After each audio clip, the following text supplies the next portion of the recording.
It's been a little while, so if you haven't been here, a warm welcome back. And if you have been in this Women Together community in the past, a warm welcome. I mean, if you have not yet joined, a warm welcome to you for joining now.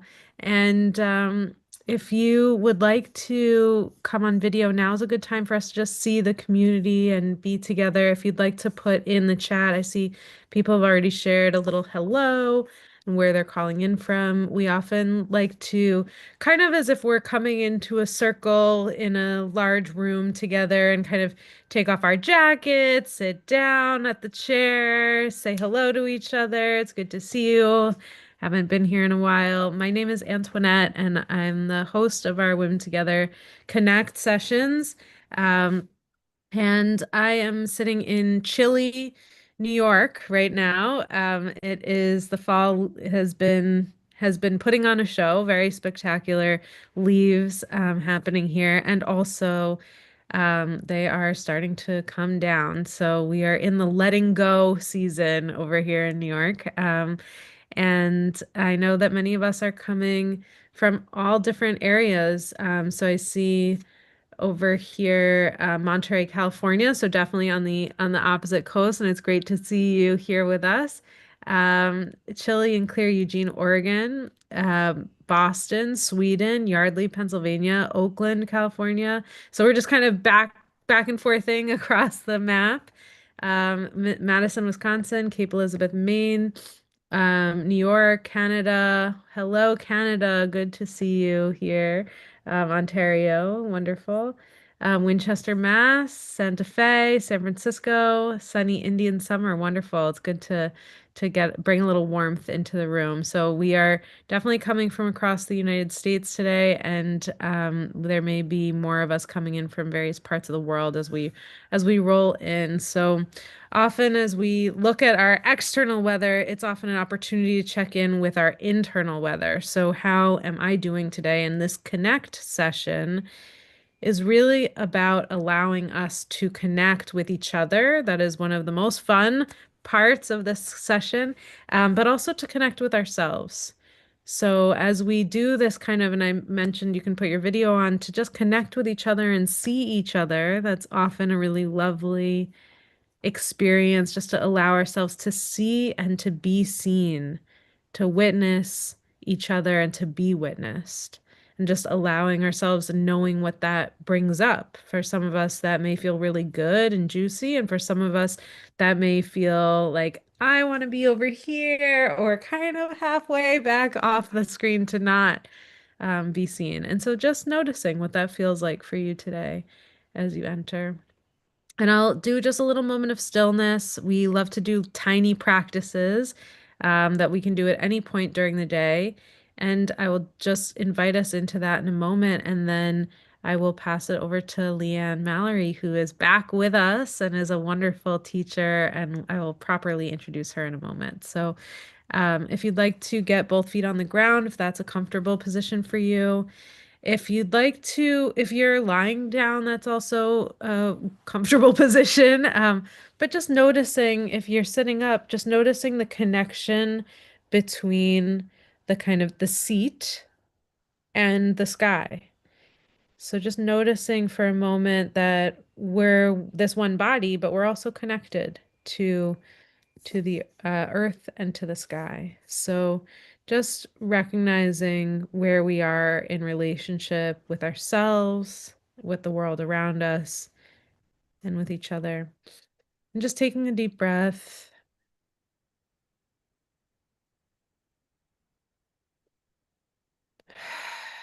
exhaling it out completely.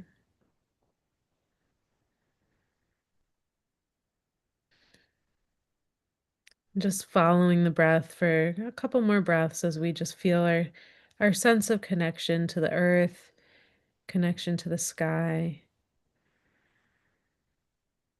and the regular moment to moment work that the breath is doing for us.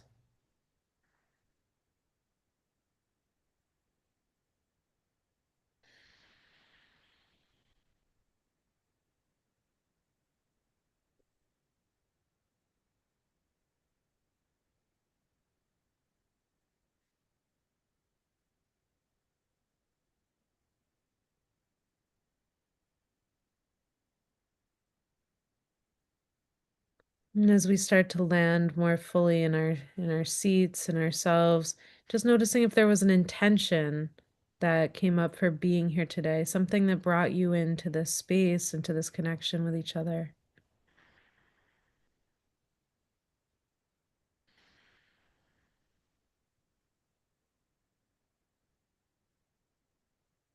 And then when you're ready, if you'd like to share in the chat a word or phrase of what brought you here today, you can do that, and I'll share some of those out.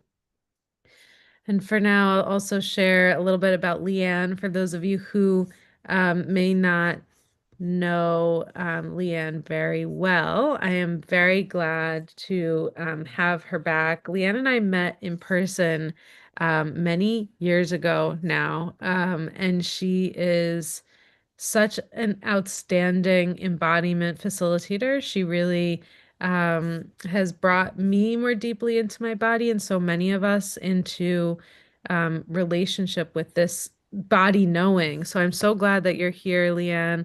I'll share her bio as I know it. But she is the founder and CEO of Guts and Grace and sister firm Leading in Motion. She's been helping leaders face bottom line challenges and combat meaning depletion and burnout since 2005 using mindfulness and embodiment tools. She's spoken at numerous conferences, including Conscious Capitalism, Wisdom 2.0, National Ovarian Cancer Coalition, Permaculture Convergence, and Stanford Design for Dance. Her new book, Guts and Grace, A Woman's Guide to Full-Bodied Leadership, is available now, and we love it. So thank you, LeeAnn, for sitting down, writing it, and sharing the work with us, and for being here today. And I'll turn it over to you to carry us through the session. Thank you so much, Antoinette. It is a pleasure to be here with you all again. It has been a minute since I've seen you and also since I've been here at Women Together. Yeah, it's so interesting, right? The book actually was published in 2020 and was really written in like 2008, 9, and 10. So there's a long tail in history for me teaching this work.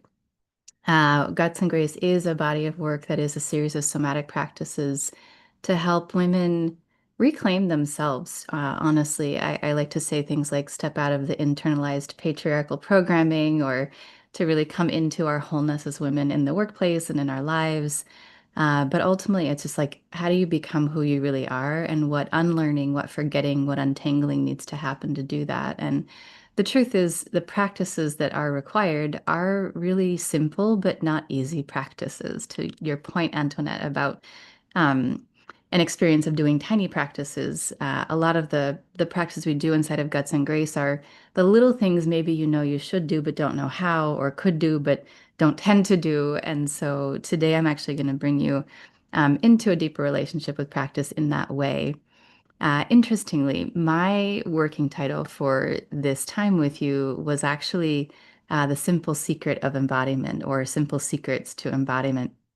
And funny enough, I think the title that went out on email was different, and it's totally appropriate because one of the things I wanted to reveal has been a little bit about my path and how you can play with this in your own embodied practice of how embodiment and simple practices of just feeling the body or even opening to leadership through the body opened me up to a greater connection with spirit. And there's a secret that I've found in my practice of embodiment over time is that you can't get more and more embodied without actually opening to things that are bigger than us.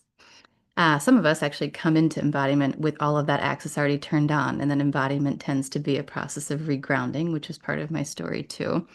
But I want to give you a way to work with embodied practice that may not be a different practice than you're already doing or you've done before, unless you're super new to this work, but will be a lens where you can actually toggle between different levels or layers of embodiment that you can apply almost to anything to deepen your practice. So, as Antoinette said, I've been teaching this work for a long time, and I'll just share a tiny bit of my backstory that's relevant to what I want to practice with you today, which is briefly, I really started teaching embodied practice when I was about 15. I was a baton twirling instructor in my mother's school when I was young. So I've always been teaching practice, although back then it was very much just about make your body do this thing. Not so much about healing or transformation or growth. I started my journey in the embodiment and transformation world around 2007, 2008, when I began both studying with the Strozzi Institute Embodied Leadership School, as well as started the path of becoming a NIA instructor, NIA technique. And then other things came to me over time. I also taught ecstatic dance not too long after that, did a certificate in sound and voice healing. And what I found in some of those lineages, in particular in the embodied leadership school kinds of lineages, was that as I was becoming more and more steeped in the practices and going into the practices, in some ways I was getting more centered, but actually in some ways it seemed like I was unraveling more.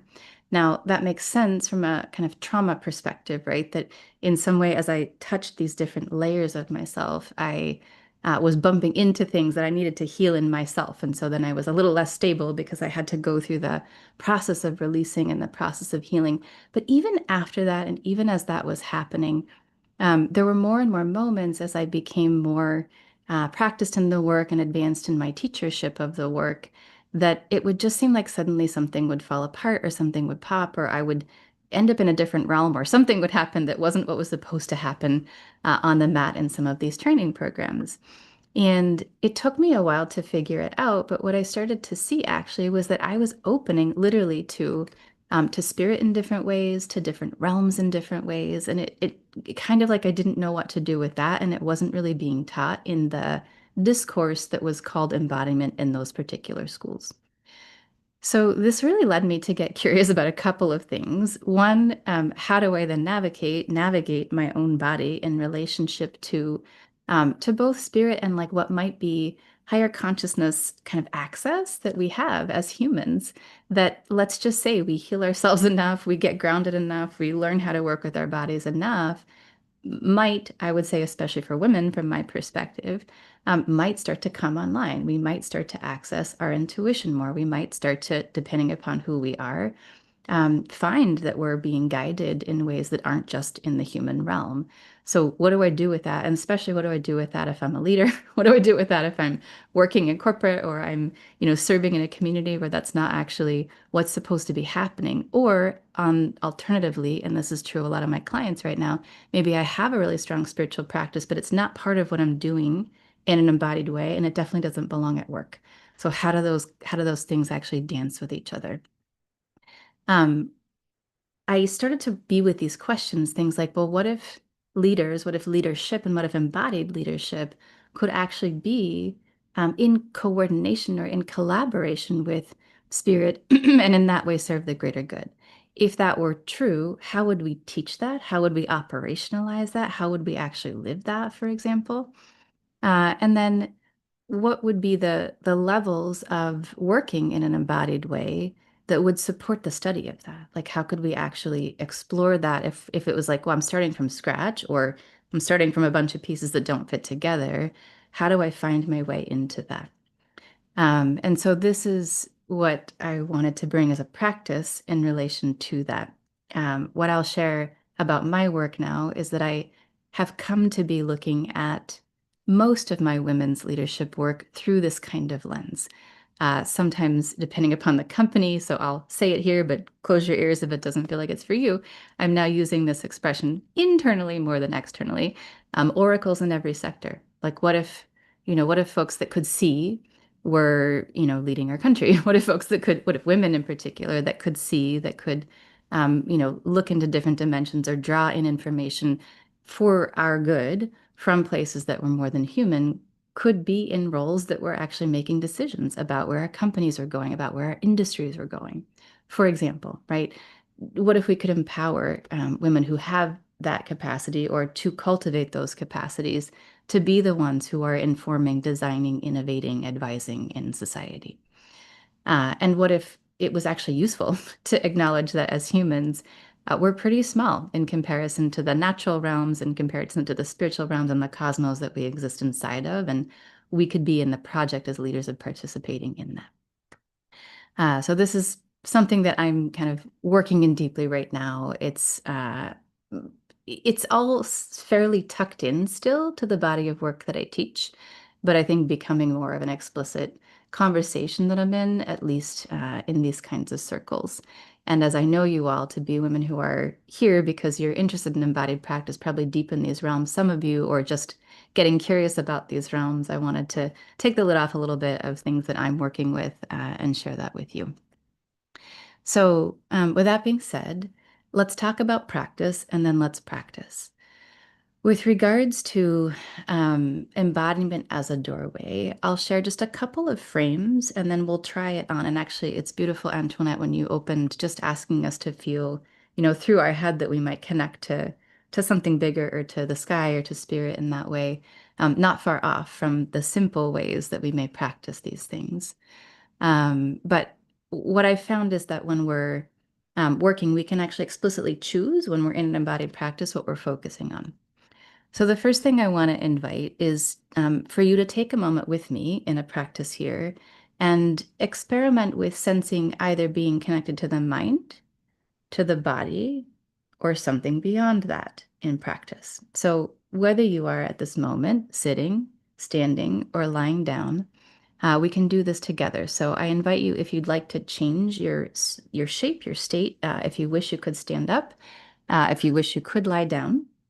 I'm going to go ahead and sit just for ease of being with the camera and with you, but make a choice. Choose to sit again, choose to lie down, or choose to stand up. And then once you've done that, if you're looking at the screen, you don't have to do that anymore. You could close your eyes, you could turn away from the screen and just receive my voice. And take a couple of breaths. And then right here in this moment, bring your awareness to yourself. You could bring it to your body. And let's just try on for a moment, because we learn to some extent through contrast, not so much being in relationship with the body. So here's what I want to invite you to do is start thinking about some things. Start thinking about what you had for lunch or what you're about to have for lunch or the meeting that's coming up right after this or someone you need to have a difficult conversation with. Be in that thinking state and just lightly pay attention to what's happening in your body and your physiology as you do that, but mostly be thinking. So I'm in the mind, I'm kind of maybe popping out of the body a little bit. Not bad. I might need to be planning. I might need to be doing something, but I'm thinking about where I'm going. I'm thinking about what I'm worried about. Maybe I'm thinking, and keep noticing what it's like when you're thinking. And go ahead and do that for another 5 seconds, maybe 10 seconds, just being in the thinking space and noticing what that's like. It has a certain quality to it. It has a certain maybe shape to it. Certain things happen in your body and in your mind when you're doing that. Maybe you want to get out of it. Okay, I'm going to say pause, but once we start the thinking train, it can be difficult to pause. So acknowledging that, and let's actually disrupt it. If you wish, by putting a word in the chat, what's that state like for you in the thinking state? So any word you wish to share. How are you? What did you notice? It could be a description word or an adjective word. Distracted. Anxiety. I kind of seeded it that way. Disconnect from breath. What else did you all notice? Tightening of the body. Long to-do list, says Kitty. Out of touch with the body. Maybe you did or didn't feel, maybe you forgot your body. Entirely trapped. Tighten shoulders, hips allow. Okay, so good. Some of us can still notice our body while we're doing that. Some of us, it's like the body goes away entirely, completely. Pit of my stomach, yeah. Busy. Now, interestingly, some folks, when we do this practice, I facilitate it in a particular way that may have taken us more into like the too much overwhelm, anxiety version of it. But it's possible to be in a high state of thinking only. That's actually really powerful. It's like I'm thinking, I'm strategic, I'm planning, it feels good. So if that was your experience, that's totally fine too. You may be noticing different things that people are sharing in the chat, but we can go into the thinking and in a way less embodied, more mind mental state in a way that's actually useful, in a way that gets us through things, for example, or in a way that handles certain things where it's actually helpful to be in that state. So it's not a good or bad, one is better than the other. It's just an option. Let's do, so we can call that one state or one space. And if we're going to move into a second space, we'll call it a number two, and it's actually a state of being connected to the body in a one-on-one kind of way. So let's try that on. If you need to shake something out or turn around or just take a breath and a big exhale. Let's go to state number 2, just briefly. And here I want to invite you to, first of all, whether you're sitting, standing, or lying down, feel your breath. As much as you can, bring your awareness primarily to the physical sensations in your body. Physiologically, it's actually impossible, or if not very challenging, to think and feel, literally feel at the same time if you're feeling sensations. So notice sensations. Since we amped ourselves up in the last one, if you wish, you can also settle, like settle your muscles, settle your skin on your bones as you feel. Maybe let something slow down and just sense what's here. Now, choosing to be, in this case, with the physical body.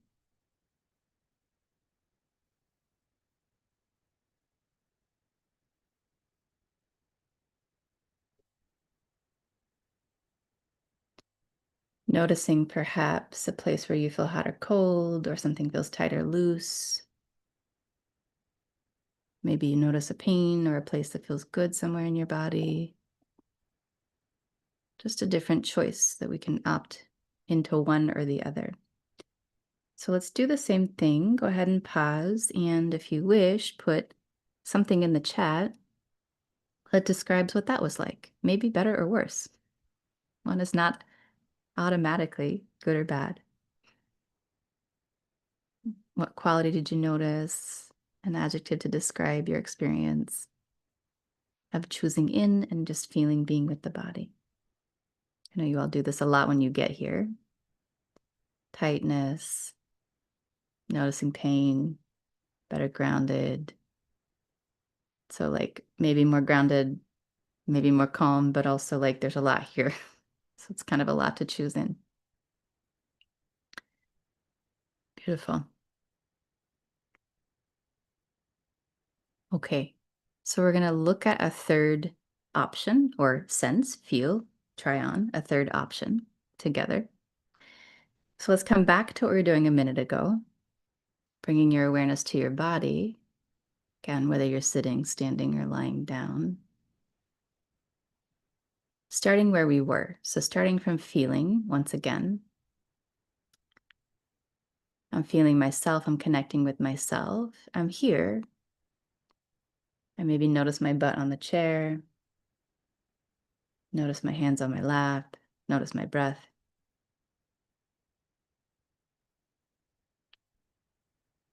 And then I want to invite you to let your awareness expand out beyond your physical body. And we'll just say like to something bigger or something more. There's no right or wrong way to do it. So you're just opting out or beyond. I'll say more in a moment, but let's just say you could tap into the field. You could tap into, if this works for you, spirit or God. You could tap into just like something bigger, a sense of the cosmos, the whatever language feels okay, or just the air and space around you, the space around you.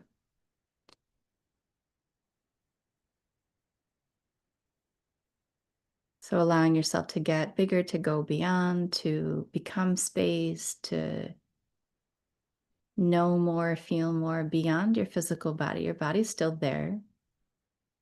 You haven't necessarily left it, maybe, but you're choosing a different frame.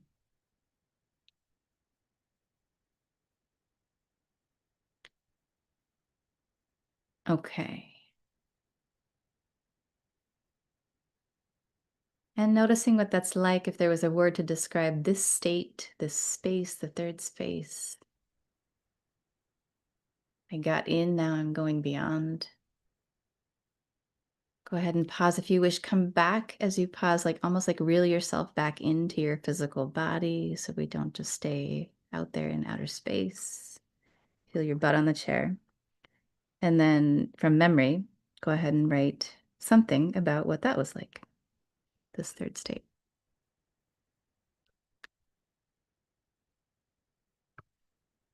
Expansion, powerful, dissolving, connected access. Yeah. The thing about this territory, as we're sharing, I'll just share. For some of us, if we have dissociation as part of a trauma response, it'll be easy to go there and we might get lost, or it might be less helpful, right? I might need or want to study getting more grounded in my physical body, and that actually helps. Then maybe once I know how to do that, I can go back into that expanded state in a way that's different than I used to do in response to running away, right? For some of us, it's like, oh, I've never done that before. I only have really existed in the physical realm. So then this expansion opens a door that isn't necessarily coupled with a survival strategy. And so it's, again, not like one is good or bad. It's like another option. But it can be, once I'm able to be grounded in my physical body, a way to open door to know more beyond ourselves or to participate with something that's bigger than ourselves.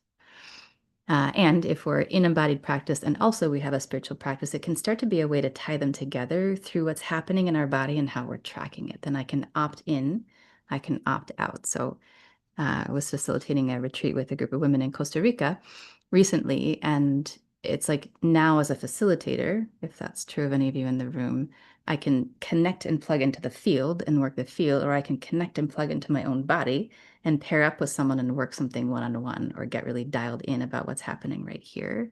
Both of those are useful. I'll share one more thing, and then I imagine we're going to go into breakout soon. So I'm going to speak this, and rather than just like listen to me talk, I invite you, if you wish, to try it on, like as I describe it, to explore it in your own body. So I'll give you two choices. If you wish, you can just again sit, stand, or lie down upright. So with kind of a long spine and open heart. You could also, if any of you have ever heard of Amy Cuddy's research on the power poses, I'll just show you. You could, for example, take on kind of a powerful stance of some kind, but choosing into something that is a physical body posture. So it's up to you. I'll let you choose. So then we can choose into any practice. Again, another kind of 3 layers. And the language I'm going to use comes from more of a kind of an esoteric mystery school kind of language or teaching. Some of the mystical stuff underneath a lot of the world religions. So the language is going to be simple, hint, and secret. And what I mean by that is the simple or the very kind of basic way of being in an embodied practice is it's like it's good for the body. So, for example, if you're with me, if you're in a power pose or you're with me here just being in your body, we could say straighten your spine, open your shoulders, relax your belly. And you might go, oh, wow, I have better posture, right? I was like, okay, at the very non-mystical, very simple kind of level, it's probably better for my health. It's going to support my wellness if I sit in a way that is actually my body's designed to sit. Now, if I'm practiced at doing something else, that might actually hurt to sit this way. But let's say over time with practice, I'm going to build a simple physical structure that works well. And in that way, I might heal, I might get more well. Maybe over time, from in my case, like I softened my belly for a couple of months where I used to always clench it, and then I had less back pain. So the simple structural kind of level, these practices of embodiment or choosing into being a certain way in our bodies, working with that can be helpful. Level 1, layer 1. Layer 2, we'll call it the hint or kind of the middle level, is like if I'm doing this, I can start to feel, okay, if I extend my spine, I have a sense of having a little more dignity. Maybe I feel a bit more confident. If I'm in a power pose, for sure, right? I'm feeling there's something changing in my almost identity or way of experiencing myself. So I can be in embodied practice for the sake of that. I can open across my chest and shoulders. I can take up more space, and it's like I'm more accessible. Maybe I care more about others, or I just see others more. I've opened my peripheral vision. I'm more in the conversational field. I like people more. I'm more willing to let people in. It starts to change me relationally. It starts to change my, again, identity or experience of myself because I'm doing this practice. Not just that it is good for my back, right? There's something more going on here. So I can be in the practice this way.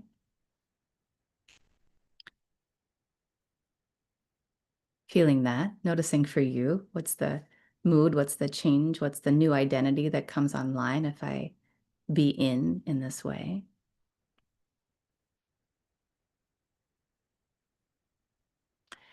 And then the third layer is a little bit in the direction of where we went before. So again, this could be called the secret layer or the layer that's like even beyond that, right? Like, great, now my body's more well, level one. Level two, I'm in a different kind of identity.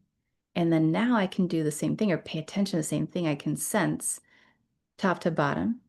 My spine happens to also be and is opening this channel between heaven and earth, kind of where we started. I could open the possibility as I practice this to sense myself as running energy between above and below, as again, a conduit in some way, maybe like a lightning rod. I could imagine that if there were something up there in the spirit in the cosmos that was going to inform me, it could come through because I've opened and created space for it. If I open across my chest, I unfurl out to my own edges, maybe even a little beyond. We start to tap into that expansive state again. It's like there's space in me for something more to guide me. Only benevolent things, of course. There's space for me to be filled with a certain kind of presence that's bigger than me, perhaps, to be of service in this way that something's working through me. Still embodied, same practice. In the esoteric traditions, they talk about the axis mundi. What is that? It's the same thing. Heaven to earth, side to side. Looks like a cross. Not a coincidence, right? But there's a way that I'm opening myself up to, again, something more. Also good for my body. Also may have me feel more confident, but the intention's different here. So this is the experiment, the invitation to have access, to choose to access different layers as you work with your embodied practice, although the practice itself may not change or may be simple. And I invite, if you have an embodied practice you're already doing, that you could go home and actually look through these different lenses or do the practice from each of these different lenses, the simple kind of like what's good for your body about it, the hint, what's it actually doing in terms of your identity or your relational experience, and the secret, what does it open in terms of something more? Maybe you're not doing that yet, but you want to try that on. Okay, so I know we have breakouts and I want to give you all a chance to do that. I want to check with Antoinette. I have a couple options. So we could invite them to practice some of this in breakout. We could invite them to have conversations, or we could give them a choice. I can give you both. Do you have a preference and how much time do we have? We are at the 36, so we could take another, let's say 18 minutes for breakout. So if you want to do practice and then we still have a few minutes at the end. Practice and conversation, we still have a few minutes at the end. Okay. Here's what I'd like to propose. It's really, I'm going to say it's up to your group when you break out. Y'all can choose. What I would invite, if you wish to practice, is that for the first 5 minutes of your breakout, you do a really simple, either just sitting and trying on these three levels. You could do it kind of each on your own and then talk about what you experience, since I kind of just walked you through it, but basically to go back and do, in your body, simple hint and secret of a centering practice. Or actually, the way I think is most fun, if you're not scared of this territory, would be to set a timer for 5 minutes to close your eyes and just to move your body gently and to move it focusing on your physical, focusing then on your identity and or what that opens for you in terms of a personal experience, and then focusing on spirit. And I can put the instructions in the chat so you can see it and then talk about it afterwards. If you get in there and you're like, no, it's not really my day, I don't want to talk about it, or maybe your partners want to do the practice and you just want to chill and then talk about it, after 5 minutes, you can have a conversation and I'll give you questions. That way, for folks who are here, like, I really want to keep experimenting, you can do that for a little bit and still get to chat with your friends. How does that sound? Okay, so I'm gonna give you my notes on the 3 layers we just did at the end. Just a little bit of notes so you can reference them in case you forget. And then I'll give you some questions, which I'll read here as well. Okay, so that's the experiment, if you choose to practice, or you can just have it as reference if you choose to talk about it. And then the questions that I want to offer. Uh-oh, they seem to have gotten away from me. Where did they go? Hmm. Okay, so the questions are, one, what's your relationship so far already right now with embodiment and spirit, or embodiment and or spirit? The second question is, which of these 3 levels do you tend to practice at if you do embodied practice? Do you tend to operate in your day if you're brand new to embodied practice? Do you tend to hang out in the simple or the secret? Do you have one that's kind of like you gravitate there already normally? And then the third question is there another one that could be good medicine or good use for you to focus in your practice? And I really don't make an assumption that level 3 is the one that no one's tried yet, right? It's like some of us may have a history or other worlds that we move in where it's like actually the secret is everything I do, and being in the simple, just being with the structure of my body and what's good for my body is the growth area. So it's not like one is more advanced. It's more like there are 3 options. Which one do you gravitate toward? Which one might also be good medicine for you going forward? Any questions?